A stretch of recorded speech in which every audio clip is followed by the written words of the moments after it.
buenas tardes, buenos días, según el momento del día en que estén pudiendo ver los videos. Volvemos a estar acá, seguimos acá, la cuarentena parece que va a ser un poco más larga. Pero bueno, mi intención en este día es no decir nada nuevo. Seguramente no es nada nuevo para ustedes, hermanos, lo que voy a compartir. Pero es algo que vale la pena refrescarlo muchas veces. Parece que somos varios los que estamos leyendo libros del Antiguo Testamento. Es lindo releerlos, recordar partes de la historia que a veces se nos han pasado y relacionarlos, por supuesto, con el Nuevo Testamento. Pero yo estaba leyendo y estoy leyendo el libro de Samuel, 2 Samuel, ya voy por allí, y llegué a una parte que voy a compartir con ustedes. No es que voy a hablar hoy de David, de nada de él, pero tomo algo de su historia para que después reflexionemos juntos. ¿Les parece bien? Voy a leer entonces en 2 Samuel, capítulo 7, algunos versículos salteados, pero el que quiera después puede leerlos todos. Dice así, 2 Samuel, capítulo 7. Aconteció que cuando ya el rey habitaba en su casa, del rey David, después que Jehová le había dado reposo de todos sus enemigos en derredor, dijo el rey al profeta Natán: Mira ahora, yo habito en casa de cedro, y el arca de Dios está entre cortinas. Y Natán dijo al rey: Anda y haz todo lo que está en tu corazón, porque Jehová está contigo. Aconteció que aquella noche que vino palabra de Jehová a Natán diciendo: Ve y di a mi siervo David, así ha dicho Jehová, ¿tú me has de edificar casa en que yo more? Sigue relatando y dice el versículo 12, y cuando tus días sean cumplidos y duermas con tus padres, yo levantaré después de ti a uno de tu linaje, que sería Salomón, el cual procederá de tus entrañas y afirmará su reino. El versículo 18 dice: Entró el rey David y se puso delante de Jehová y dijo: Señor Jehová, ¿quién soy yo y qué es mi casa para que tú me hayas traído hasta aquí? Y el último versículo de este pasaje, el 22, dice así: Por tanto, tú te has engrandecido, Jehová, Dios, por cuanto no hay como tú, ni hay Dios fuera de ti, conforme a todo lo que hemos oído con nuestros oídos. Miren, yo leía y decía, ¿pero por qué estaba mal que David vaya a hacer el templo? ¿Por qué Dios le habrá dicho así? Y pensando un poquito, decía, ¿quiénes somos nosotros para pensar que si Dios no hubiese querido tener ya el templo, lo hubiera podido tener? ¿Qué nos hace pensar que, pobre Dios, está entre cortinas y nosotros con una casa de cedro? Voy a ayudarlo. Y puede ser un sentimiento noble, un sentimiento bueno, positivo. Pero no era ese el plan de Dios.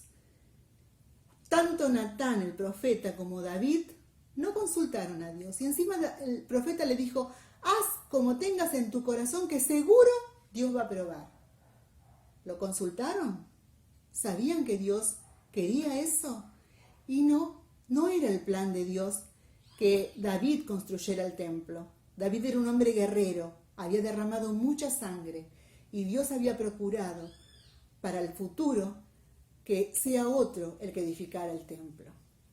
Pero la parte que voy a separar y que voy a tomar de esta historia, que es apasionante, es el momento en que David dice: no hay Dios tan grande como tú.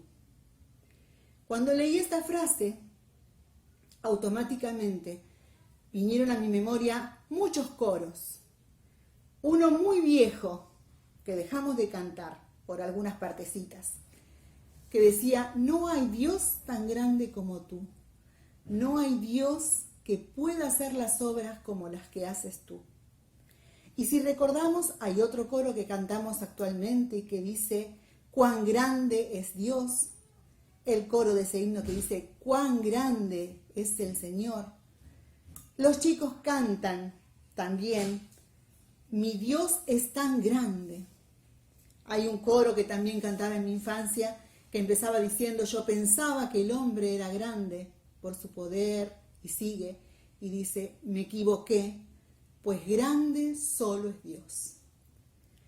¿Por qué entonces, si tanto cantamos de la grandeza de Dios, si tanto conocemos de la grandeza de Dios, si tanto sabemos de Él, cada vez que pensamos en ir hacia Él, o muchas de las veces, pensamos, ¿se acuerdan el personaje del Chapulín Colorado que tomaba una pastilla de chiquitolina?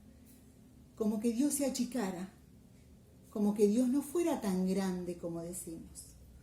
¿Por qué normalmente hablamos de la grandeza de Dios, pero cuando necesitamos o queremos algo, cuando pedimos, pensamos que tenemos como David que ayudar a Dios para que pueda hacer eso? Bueno, yo voy a poner de mi parte. Bueno, pero yo también tengo, y no confiamos en ese Dios grande. No hay Dios tan grande como Él. No lo hay. No lo hay, decía el coro. Y estaba pensando todas las veces que nosotros conocemos y contamos la historia del pueblo de Israel. En el Salmo 78 hay todo un relato que nos va contando todas las partes que el pueblo fue viviendo, todo lo que pasó. Y es maravilloso, léanlo, es muy, muy, muy rico. No lo voy a leer por falta de tiempo, pero es paso a paso lo que Dios hizo con ese pueblo. ¿Se acuerdan que Dios, aparte de las plagas y de sacarlos como los sacó de Egipto, abrió el agua en dos? Pónganse delante del río ancho, de un mar, piensen en agua que se abre y el camino está seco. ¿Por qué lo pensamos y lo contamos y no tomamos dimensión? Ponemos en nuestra mente tan finita, como si la mente y el poder de Dios fuera finito como nosotros. Algunos de los versículos de las cosas que el mismo pueblo de Israel, que había visto y que había vivido en carne propia, sin embargo, cuando salen al desierto, dice así, algunos de los versículos, el 13, dividió el mar y los hizo pasar, detuvo las aguas como en un montón. 19, a pesar de eso, hablaron contra Dios diciendo: ¿podrá poner mesa en el desierto? ¿Cómo va a ser?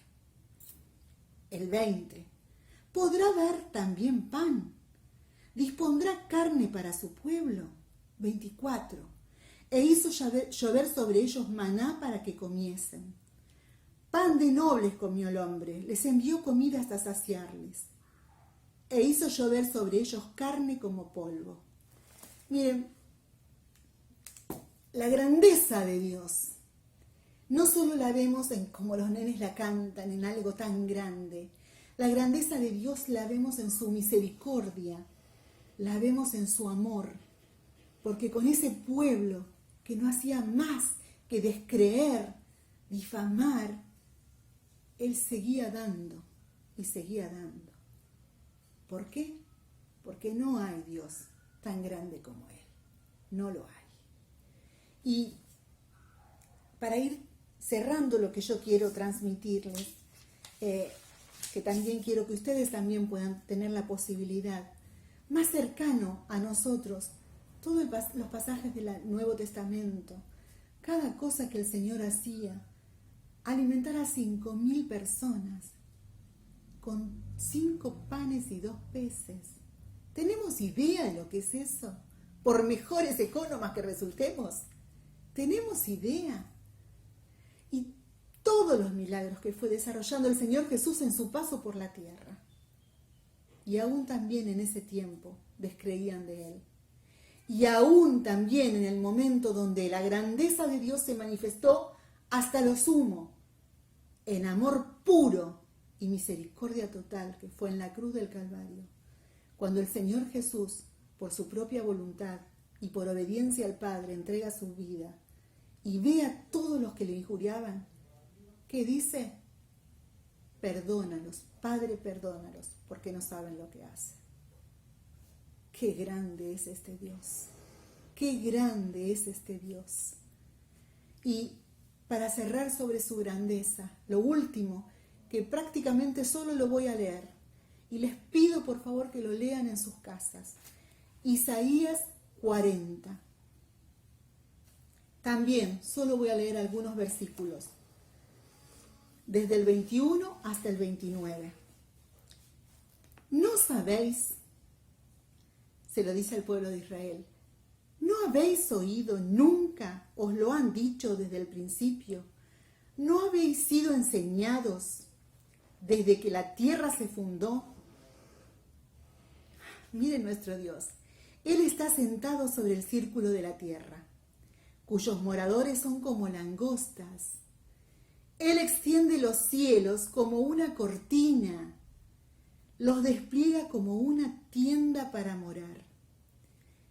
Él, el Dios grande, convierte en nada a los poderosos y a los que gobiernan la tierra hace como cosa vana.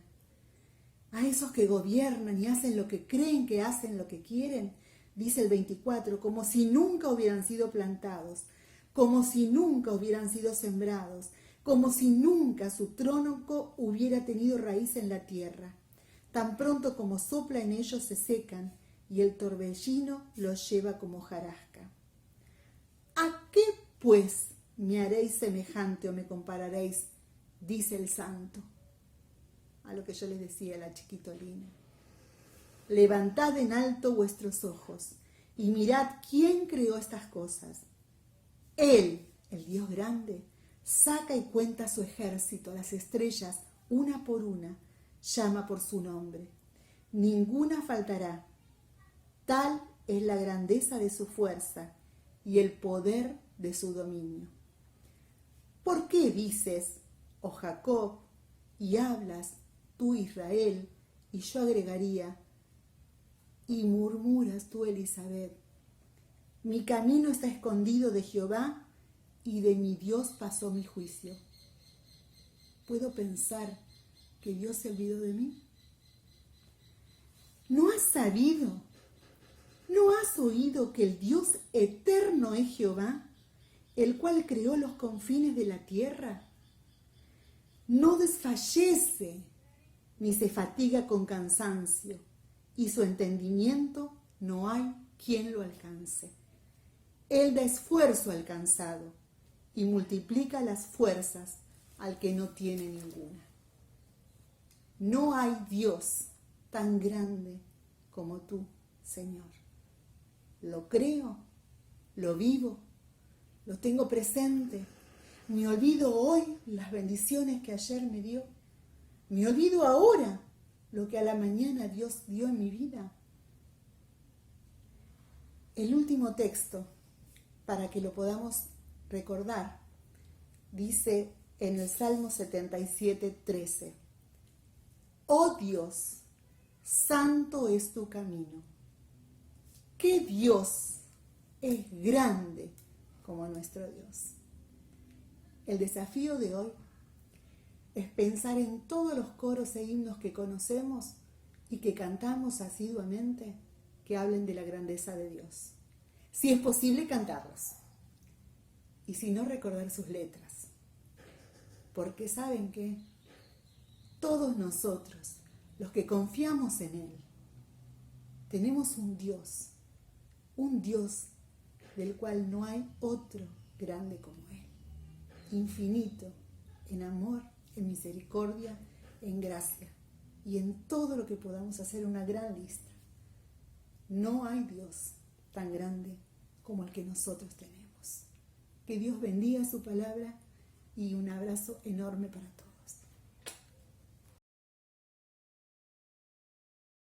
Buenos días, queridos hermanos, es un gusto saludarlos, espero que estén bien, que Dios los esté cuidando, los esté guardando y los esté bendiciendo en todo lo que hagan. Vamos a tener unos breves pensamientos, una meditación. Para eso los invito a que vayamos a Romanos capítulo 8, versículo 35. Dice: ¿Quién nos separará del amor de Cristo? tribulación o angustia o persecución o hambre o desnudez o peligro o espada. Este versículo tan conocido, ¿sí?, que muchas veces escuché en la iglesia, que otras tantas he leído, pero que cuando era más chico no comprendía, no llegaba a entender. Pensaba, ¿no?, mirando mi vida principalmente y mirando también la vida de otros hermanos en Cristo, y decía para mí que sí, que realmente hay cosas que nos pueden apartar del amor de Dios. Todos los días vivimos circunstancias, muchísimas situaciones que compiten con nuestro amor por Cristo, ¿no es cierto?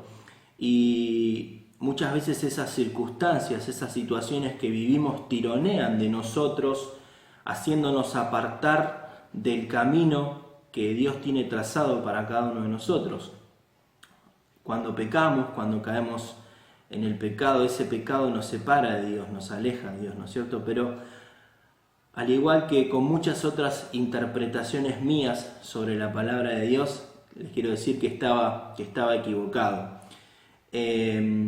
Porque generalmente podemos ver este versículo y entenderlo como nuestra devoción hacia Dios, cayendo en el error de creer que nosotros somos los personajes principales de nuestra vida espiritual y que nuestra actividad es la que mantiene viva la llama de nuestra relación con Dios.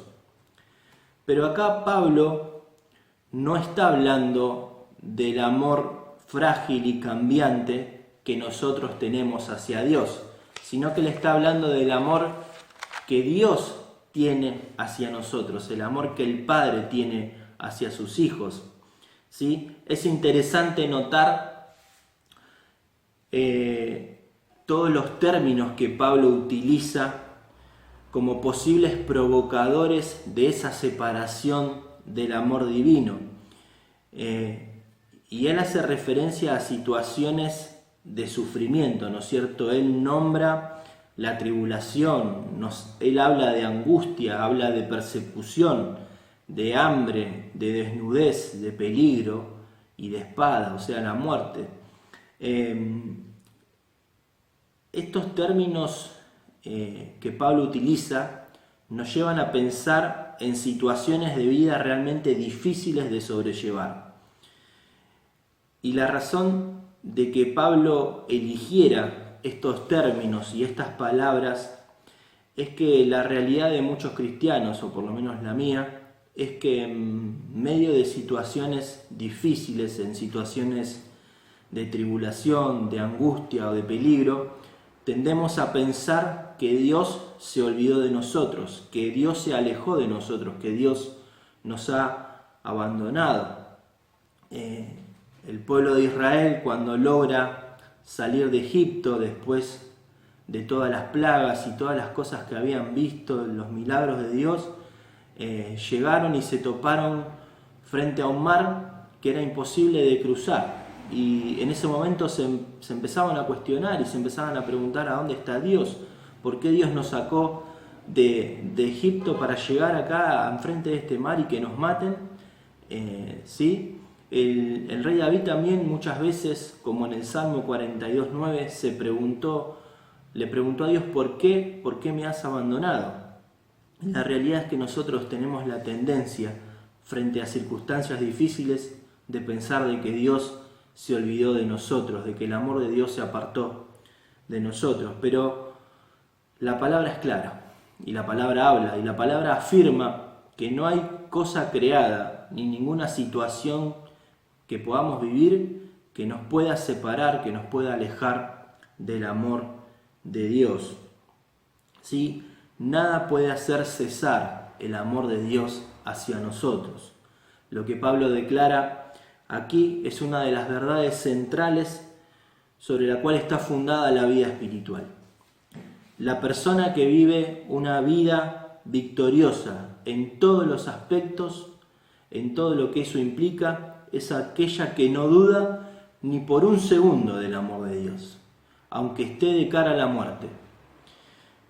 Esa persona tiene la certeza del insistente, del incansable y del perseverante amor que Dios tiene para con nosotros. Por eso el apóstol Pablo, en el versículo 38 y 39, declara lo siguiente: por lo cual estoy seguro de que ni la muerte ni la vida, ni ángeles ni potestades, ni principados, ni lo presente, ni lo porvenir, ni lo alto, ni lo profundo, ni ninguna otra cosa creada nos podrá separar del amor de Dios que es en Cristo Jesús, Señor nuestro. Que Dios nos bendiga, que podamos meditar en esto, queridos hermanos, y que podamos pensar en ese amor incondicional que Dios tiene para con cada uno de nosotros. Chau, chau.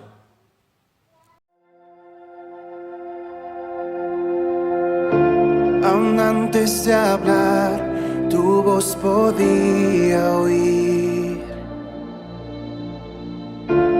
Has sido tan bueno para mí.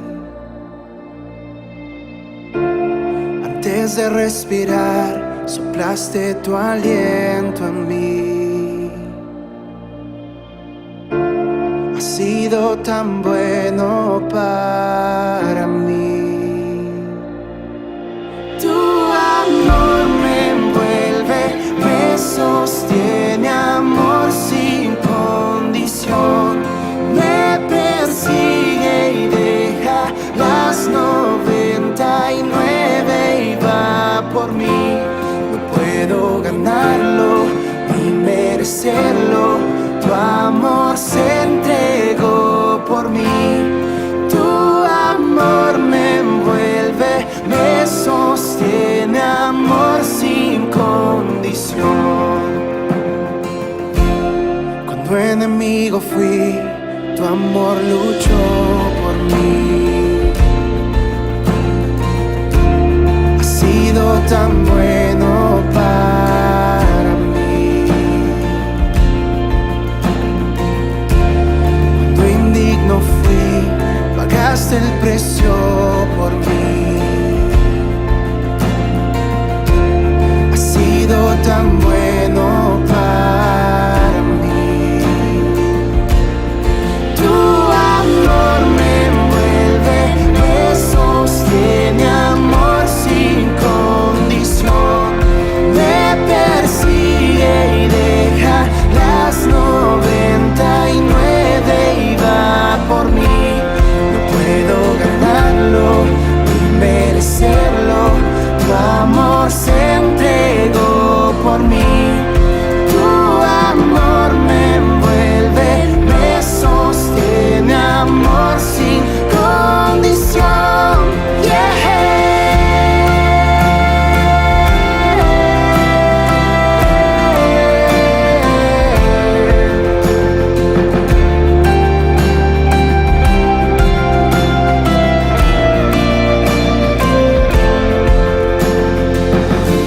No hay sombra que no alumbres, monte que no escales para encontrarme en mí. No hay pared que no derrumbes, cadena que no rompas para encontrarme en mí.